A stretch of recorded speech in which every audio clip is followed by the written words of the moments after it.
नमस्कार, मेरा नाम है यशवंत और आप NH24 न्यूज़ देख रहे हैं। यूपी इलेक्शन जनता रिएक्शन कवरेज के दौरान हम उत्तर प्रदेश के विभिन्न जनपदों में जा रहे हैं। जब हम रायबरेली पहुँचे तो पता चला कि यहाँ जो इस बार नगर चेयरमैन हैं, नगर पालिका की जो चेयरमैन हैं, वो पहली बार इस नगर पालिका में कोई महिला चेयरमैन बनी है। तो हमने सोचा कि मैडम से बातचीत की जाए उनके कार्यों को लेकर, उनके विज़न को लेकर। तो हमारे साथ अभी पूर्णिमा श्रीवास्तव हैं, जो नगर पालिका अध्यक्ष हैं रायबरेली शहर की। मैम, आपका बहुत बहुत स्वागत है हमारे चैनल। नमस्कार। आप इस नगर पालिका में पहली बार कोई ऐसा चुन के आया है जो महिला है। तो महिलाओं को लेकर के राजनीति में एक बड़ा अटपटा ये रहता है कि कोई परिवार का जो है वो एक तरह से बस इसलिए महिलाओं को चुनाव लड़ा दिया जाता है कि पीछे से किया जाए। लेकिन जब हम यहाँ पहुँचे और आपके कार्यों को देखा तो लगा कि एक विजनरी काम आपने किया है, एक विज़न को लेकर आप काम कर रही हैं। इन तमाम चीज़ों को लेकर आप जो क्या सोचती हैं? ये मेरे लिए बहुत गौरव की बात थी कि प्रथम नगर पालिका अध्यक्ष महिला और चुनी गई और मेरा नाम इसमें आया। ये इसमें मुझे बहुत ही खुशी हुई। हमेशा मेरे सपने रहते थे कि अपने शहर के लिए कुछ किया जाए, अपने वार्ड के लिए कुछ किया जाए। तो हमेशा ये मेरी सोच रहती थी कि कुछ होना चाहिए, शहर को विकास होना चाहिए। क्योंकि मैं एक साधारण गृहिणी थी और हमेशा मार्केट जाना, स्कूटी से जाना या कभी गाड़ी से जाना, तो अपने आप ही हर काम को करती थी। तो मेरे भी हमेशा रहता था कि सपने रोड पे गड्ढे वड्ढे हैं, इन सबको नहीं होना चाहिए। अच्छा, जब मुझे ये मौका मिला तो मुझे बहुत खुशी हुई और इसमें पूरा मेरे पति मुकेश कुमार श्रीवास्तव जी का पूरा सहयोग था। उन्होंने कहा और हमारे विधायक जो थे अदिति सिंह, तो उन्होंने कहा कि चाची आपको चुनाव लड़ना है और हमने उसको लड़ा और मालिक की दया से हम लोग जीते भी। उसके बाद से हम लोगों ने फिर कार्य आरंभ किए। जो सपना था कि शहर को सुंदर बनाना, उसमें काफ़ी हद तक तो हम लोग पास हुए। उसमें हम लोगों ने बहुत सारे काम भी किए हैं। शहर को पूरे अपने सुंदरीकरण में आगे बढ़ाया है। जब हम घूम रहे थे तो हमने देखा कि कई मलिन बस्तियां हैं जिनका भी सौंदर्यीकरण हुआ है और भी कई काम हुए हैं। एक अगर पूछा जाए कि एक रिपोर्ट कार्ड, एक डाटा आपके पास, तो कुछ काम बताएंगे?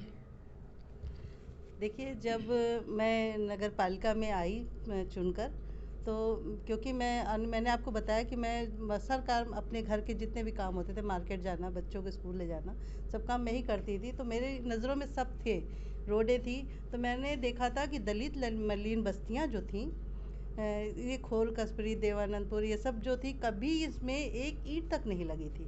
इंटरलॉकिंग की ईंट उन्होंने देखी तक नहीं थी। तो जब मैं चुन कर आई तो सबसे पहले मेरा लक्ष्य रहा उनको मुख्य धारा में लाना। तो सबसे पहले मैंने वहाँ पे 11 करोड़ का काम सबसे पहले हुआ। विधायक जी भी चाहती थी कि सबसे पहले चाची उधर ही किया जाएगा, हमने कहा बिल्कुल।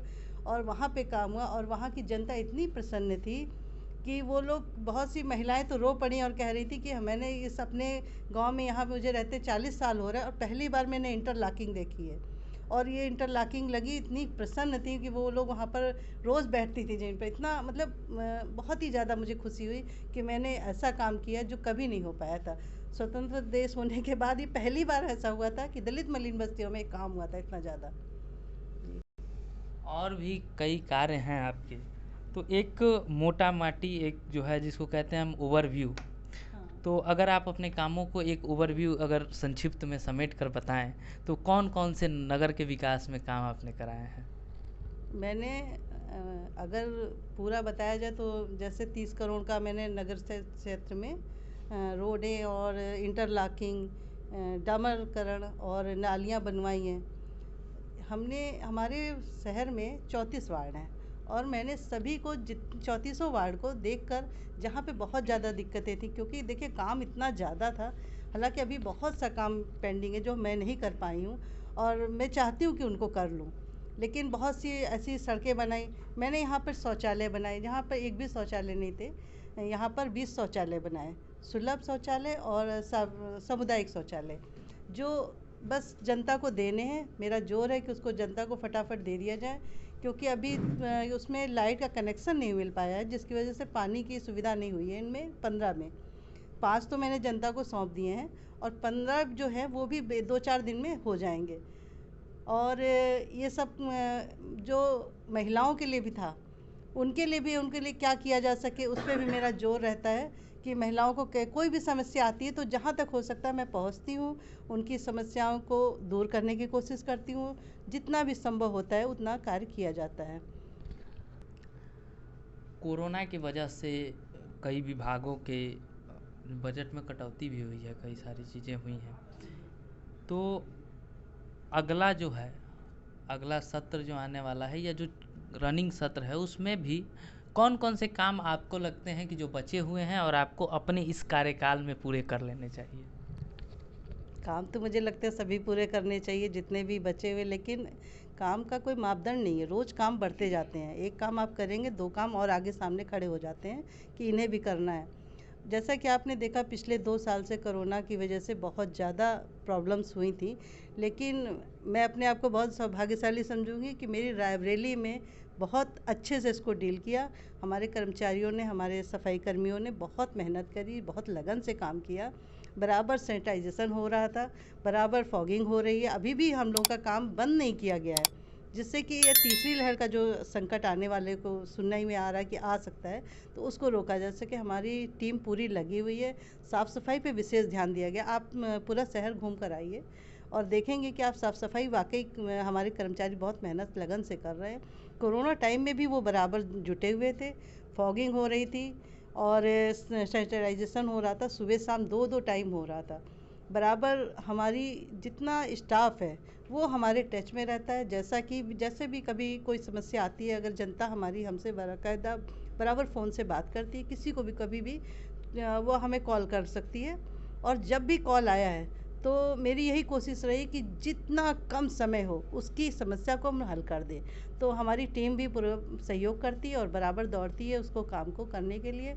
ये मैं अपनी टीम को बधाई दूंगी, कितना सपोर्टिव हमारी पूरी नगर पालिका टीम है, जो सपोर्ट में सब हमेशा खड़ी रहती है। हमारा एक लक्ष्य रहा है कि सड़कों को चौड़ा किया जाए। उसका चौड़ा करने से हमारी जो समस्याएं आती हैं, गाड़ियों की, वाहन की समस्याएं, वो भी आराम से निकल सके, ट्रैफिक की समस्या ना आने पाए।